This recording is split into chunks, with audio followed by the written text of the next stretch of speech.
Hello everyone. अक्सर मैंने bank में काम करते वक्त ये नोटिस किया था कि बहुत सारे ऐसे लोग थे जो एनपीएस में इन्वेस्ट करना चाहते थे। वो सिर्फ और सिर्फ उनका जो पर्पस होता था एनपीएस में इन्वेस्ट करने का वो सिर्फ टैक्स बेनिफिट के लिए होता था। उनको नहीं मालूम होता था कि ये और भी इसके कुछ फायदे हैं या इसके क्या नुकसान है, वो कुछ नहीं जानते थे। वो सिर्फ और सिर्फ टैक्स बेनिफिट के लिए एनपीएस में इन्वेस्ट करते थे। क्या एनपीएस सिर्फ और सिर्फ टैक्स बेनिफिट के लिए होता है? तो चलिए इस वीडियो में हम जानेंगे पूरी तरह से एनपीएस के बारे में कि एनपीएस होता क्या है और ये कैसे रेगुलेट होता है, किस तरीके से ये इसके जो है फंड मैनेज होते हैं। तो इस वीडियो में मैं आपको सारे डिटेल्स बताऊंगी। अगर आपको मेरा चैनल अच्छा लगता है तो प्लीज मेरे चैनल को लाइक, सब्सक्राइब, शेयर जरूर करें और मैं इससे रिलेटेड वीडियो, बैंकिंग से रिलेटेड वीडियो आपके सामने लाती रहूंगी। तो चलिए हम वीडियो स्टार्ट करते हैं। तो चलिए वीडियो स्टार्ट करते हैं। तो NPS stands for national pension system. यह गवर्नमेंट ऑफ इंडिया द्वारा लॉन्च किया गया था। इसको जो रेगुलेट है पीएफआरडीए करती है, यानी pension fund regulatory development authority. ये इसके द्वारा रेगुलेट होती है।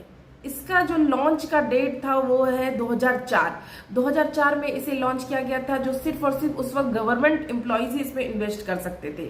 मगर उसके बाद 2009 में ये सबके लिए अवेलेबल करा दिया गया, यानी कि हर एक इंडिविजुअल जो भी एक पैसे कमाते हैं और चाहत रखते हैं एक पेंशन फंड स्कीम में इन्वेस्ट करने की, तो वो इसमें इन्वेस्ट कर सकते हैं। चाहे वो कॉर्पोरेट से है, चाहे वो लोअर मिडिल क्लास के क्यों नहीं हो, चाहे वो एनआरआई क्यों नहीं हो, यानी हर दर्जे के लोग इसमें इन्वेस्ट कर सकते हैं। एनपीएस की जो एलिजिबिलिटी क्राइटेरिया होती है वो होती है 18 से लेकर 70 साल तक। अगर आपकी उम्र 18 से लेकर 70 साल के बीच में है तो आप अपना अकाउंट जो है एनपीएस में ओपन करवा सकते हैं। यहाँ पर जो अकाउंट के टाइप्स होते हैं वो 2 टाइप्स के होते हैं। पहला होता है टीयर 1, दूसरा होता है टीयर 2। टीयर 1 जो होता है वो रिटायरमेंट पर्पस के लिए होता है और टीयर 2 जो होता है वो इन्वेस्टमेंट पर्पस के लिए होता है। तो चलिए पहले हम टीयर 1 के बारे में बात करते हैं। टीयर 1 का जो आपका ओपनिंग अमाउंट है, यानी आप जो है ओपनिंग अमाउंट 500 रुपए है, आप 500 रुपए से अपना अकाउंट ओपन करवा सकते हैं। मगर मिनिमम आपको साल भर में 1000 रुपए का कंट्रीब्यूशन करना होगा। यहाँ पर जो विड्रॉल है वो रेस्ट्रिक्टेड होता है, यानी आपको सर्टेन लिमिट तक ही एक विड्रॉल का ऑप्शन दिया गया है। इसमें साथ ही टैक्स बेनिफिट का भी ऑप्शन मिल जाता है। साथ ही इसमें जो कंट्रीब्यूशन होता है वो मैक्सिमम आपके ऊपर डिपेंड करता है। अब हम बात करते हैं टीयर 2 अकाउंट। टीयर 2 अकाउंट आप वही लोग ओपन करवा सकते हैं जिनके बाद पहले से टीयर 1 अकाउंट अवेलेबल है। यहाँ पर इसमें कोई तरह का टैक्स बेनिफिट नहीं मिलता है। इसमें आपको 1000 रुपए से अपना अकाउंट ओपन करवाना पड़ता है और साल भर में 250 रुपया जो है आपको इसमें जमा करवाना है। और यहाँ पर खास तौर पे आपको कोई लिमिटेशन नहीं है, आप मैक्सिमम कितना जमा कराना चाहते हैं ये आपके ऊपर टोटल डिपेंड करता है। हम बात करेंगे हमारा जो पैसा लगा है वो कैसे इन्वेस्ट होता है। यहाँ पर इन्वेस्ट करने वाले हर सब्सक्राइबर को एक प्रान नंबर प्रोवाइड कराया जाता है, परमानेंट रिटायरमेंट अकाउंट नंबर। और साथ ही गवर्नमेंट ऑफ इंडिया जो है आपको यहाँ लिस्टेड 8 फंड मैनेजर प्रोवाइड कराती है, जहां पर आप जाकर अपना एनपीएस अकाउंट ओपन करवा सकते हैं। आप जब चाहे अपना फंड मैनेजर को चेंज कर सकते हैं। फंड मैनेजर चुनने के बाद आपके पास 2 इन्वेस्टमेंट ऑप्शन होता है। पहला होता है एक्टिव चॉइस, दूसरा होता है ऑटो चॉइस। यहाँ पर एक्टिव चॉइस का मतलब ये है कि आप अपने फंड को खुद से मैनेज कर सकते हैं, यानी आपको कहाँ कहाँ पैसे अपने इन्वेस्ट करने हैं, किस किस फंड में करने हैं, ये आपके ऊपर डिपेंड करता है। ऑटो चॉइस का मतलब ये होता है कि आपको जो फंड मैनेजर दिया गया है वो आपके पैसे को इन्वेस्ट करेगा, ये देखते हुए कि आपकी एज क्या है। वही ऑप्शन में जो आपका पैसा है वो 4 कैटेगरी में इन्वेस्ट होता है। पहला होता है जो है लो रिस्क। लो रिस्क में क्या होता है, जो आपके गवर्नमेंट बॉन्ड्स है उसमें इन्वेस्ट कराया जाता है। उसके बाद दूसरा ऑप्शन होता है मॉडरेट रिस्क। मॉडरेट रिस्क में कॉर्पोरेट बॉन्ड में इन्वेस्टमेंट कराई जाती है।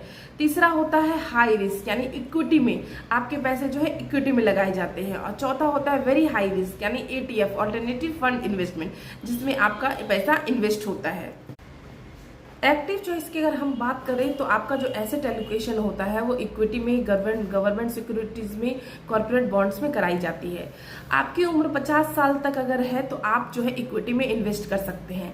उसके बाद 50 साल के बाद जो है 2.5% से डिक्रीज होती है और इस एलोकेशन को आप साल भर में 2 बार जो है चेंज कर सकते हैं। अब हम बात करते हैं ऑटो चॉइस की।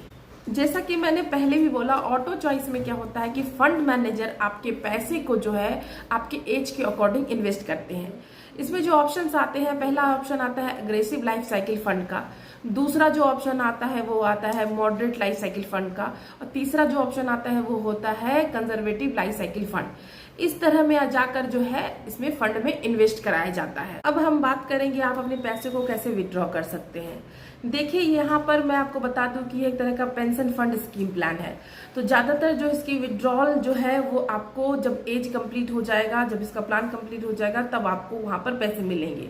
मगर अगर आपको किसी तरह की इमरजेंसी है, यानी मैरिज, रेनोवेशन, किसी भी चाइल्ड एजुकेशन की इमरजेंसी है, तो आप अपने फंड का जो है 25% तक जो है विड्रॉल ले सकते हैं। लेकिन आपको पहले कंटिन्यू जो है 3 साल तक इसमें फंड जमा करवाना होगा। और यहाँ पर जो है आप 3 ही विड्रॉल ले सकते हैं, साथ ही आपको जो है 5 साल का बीच में गैप होना चाहिए। अब हम बात करेंगे टैक्सेशन की कि कैसे टैक्सेशन में काम आता है। तो देखिए गवर्नमेंट ने एटीसी के अंतर्गत 1.5 लाख तक की बेनिफिट दी है, जिसमें आप ईपीएफ में, पीपीएफ में, ईटीएफ में, एनपीएस में इन्वेस्ट करके वहां पे बेनिफिट ले सकते हैं। साथ ही आपको अलग से एटीसीसीडी के अंतर्गत जो है आप एनपीएस में सिर्फ इन्वेस्ट करके 50,000 तक की यहाँ पर छूट ले सकते हैं। इस तरह के पैसे में जो है आपके बिल्कुल टैक्स फ्री रहता है। इसमें आपको किसी तरह का टैक्स ना लगाते वक्त, पैसे लगाते वक्त लगते हैं, ना निकालते वक्त लगते हैं। तो ये जो एनपीएस है, ये एनपीएस आपको समझना होगा सबसे पहले कि इसमें लिक्विडिटी की जो है प्रॉब्लम होती है कि लिक्विडिटी आप इजीली नहीं ले सकते हैं। मेरे अकॉर्डिंग बस इसमें एक नुकसान है जो है कि हम जब चाहे तब पैसे नहीं निकाल सकते हैं। इसलिए आप अपने फंड को वाइजली चुने। अगर आपको बहुत आप लिक्विडिटी की डिमांड रखते हैं तो आप म्यूचुअल फंड में भी मुड़ सकते हैं, देख सकते हैं। मगर अगर आप सिर्फ और सिर्फ पेंशन के बारे में सोच रहे हैं कि नहीं मुझे एक सर्टेन एज के बाद ही पैसे चाहिए या जरूरत पड़ने पे कभी कभार पैसे चाहिए, तो आप एनपीएस में इन्वेस्ट कर सकते हैं। ये एक अच्छा ऑप्शन होता है आपके लिए। तो अगर मेरी वीडियो आपको वैल्यूबल लगती है, इन्फॉर्मेटिव लगती है, तो प्लीज मुझे सपोर्ट कीजिए, मेरे चैनल को लाइक, सब्सक्राइब, शेयर कीजिए। मैं आपको इससे रिलेटेड सीरीज लेकर आती रहूंगी। मैं आपको पीपीएफ क्या होता है दोनों में कंपेयर करके बताऊंगी। ये जो है मेरी वीडियो की सीरीज चलेगी, तो प्लीज मेरे चैनल को लाइक और सब्सक्राइब और शेयर जरूर करें। Thank you so much.